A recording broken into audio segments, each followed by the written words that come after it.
শুধু কয়েকটা নাম উচ্চারণ করে যাব। সম্ভবত আমি না করলে এই নামগুলো আর কেউ এখানে উচ্চারণ করবে না, তো সেই নামগুলো উচ্চারণ করে আমার বক্তব্য আমি শেষ করে দেব।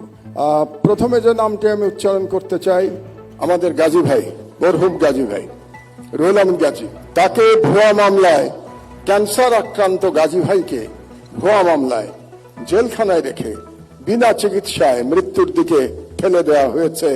আমাদের ম্যাডামের মতো, ম্যাডামকে যেমন বিনা চিকিৎসায় ভুয়া মামলায় মৃত্যুর দিকে ঠেলে দেওয়া হয়েছিল। দুর্ভাগ্যের বিষয় হলো আজকে যারা মিডিয়ার স্টল ওয়াটার এখানে বসে আছেন, তারা কেউ গাজী ভাইয়ের জন্য টু শব্দ উচ্চারণ করেন নাই। এটাই বাস্তবতা। 2 নম্বরে আমি নাম বলতে চাই আসাদ ভাইয়ের।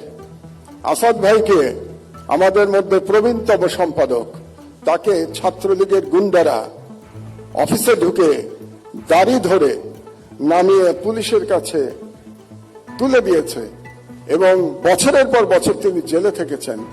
তিনিও অসুস্থ, তার স্ত্রী মারা গেছেন, তিনি তার স্ত্রীর পাশে যে থাকতে পারেন নাই, কারণ জেল থেকে বেরোনোর পরেও তাকে পালিয়ে পালিয়ে থাকতে হয়েছিল।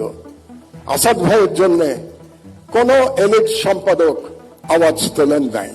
এটাই বাস্তবতা। বাংলাদেশের সংবাদ মাধ্যমের বাস্তবতা ছিল 16 বছর। আমি নাম বলবো শফিক রহমান ভাইয়ের। শফিক ভাই আমার পাশে বসে আছেন, আমরা পাশাপাশি সেলে জেলে ছিলাম। 80 বছর বয়সে শফিক ভাইকে মাটিতে শুয়ে থাকতে হয়েছে।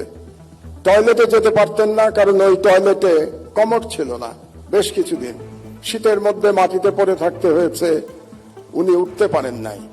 তারপরে যখন আমার পাশের রুমে আসলেন, ওনাকে ধরে ধরে আমরা ব্রেকফাস্ট করতে, দুপুরে খেতে আমরা একসাথে যেতাম, কত গল্প করেছি। শফিক রহমানের জন্য কেউ আপনারা দাঁড়ান নাই। এটাই ছিল ফ্যাসিবাদের চরিত্র। আরেকজনের নাম বলি কনক সরোয়ার। তার অপরাধ ছিল তিনি আজকের দিনে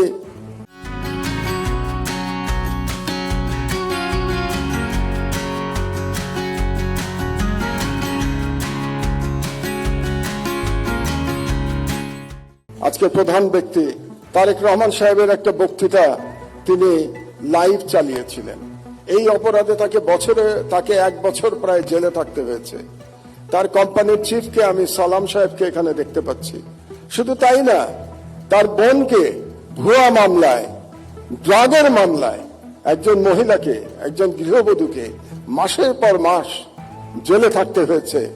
সংবাদ মাধ্যমের বিবেক জাগ্রত হয় নাই। এটাই বাংলাদেশের সংবাদ মাধ্যমের ইতিহাস। তো এই নামগুলো আমি বললাম এই জন্যে, আমি শিওর আমি না বললে আজকে বুকে হাত দিয়ে প্রত্যেকে বলতে পারবেন কেউ আপনারা এদের নাম বলতেন না আজকে। এই জন্যই আমি এই নামগুলো বললাম। আর আমি জনাব তারেক রহমানকে একটা ছোট্ট পরামর্শ দিয়েই বক্তব্য শেষ করব। 1 মিনিট। শেখ মুজিবুর রহমান মুক্তিযুদ্ধের সাথে জড়িত ছিলেন না। তিনি জানতেন না মুক্তিযুদ্ধ কিভাবে হয়েছে, এবং তিনি ফিরে এসেও জানার চেষ্টা করেন নাই মুক্তিযুদ্ধ কিভাবে হয়েছে। তাকে আওয়ামী লীগের লোকজন যা বলেছে এবং ভারতীয় পক্ষ যা বলেছে সেটাকেই তিনি ধরে নিয়েছিলেন। এটাই মুক্তিযুদ্ধের ইতিহাস ছিল। এই জন্যই তিনি ব্যর্থ হয়েছিলেন। জনাব তারেক রহমান, আপনি 17 বছর দেশে ছিলেন না, আপনি জানেন না এখানে কি হয়েছে।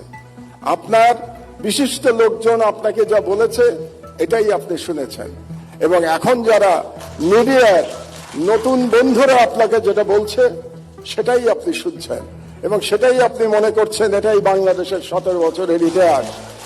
বাংলাদেশের 17 বছরের ইতিহাস এটা না। সেই ইতিহাস আমি বর্ণনা করব ভবিষ্যতে যদি আপনি এরকম কোন অনুষ্ঠানের আয়োজন করেন এবং সেই অনুষ্ঠানে আমাকে 15 মিনিট সময় দেন, তাহলে বাংলাদেশের মিডিয়ার ইতিহাস, 50 বছরের ইতিহাস আমি বর্ণনা করব।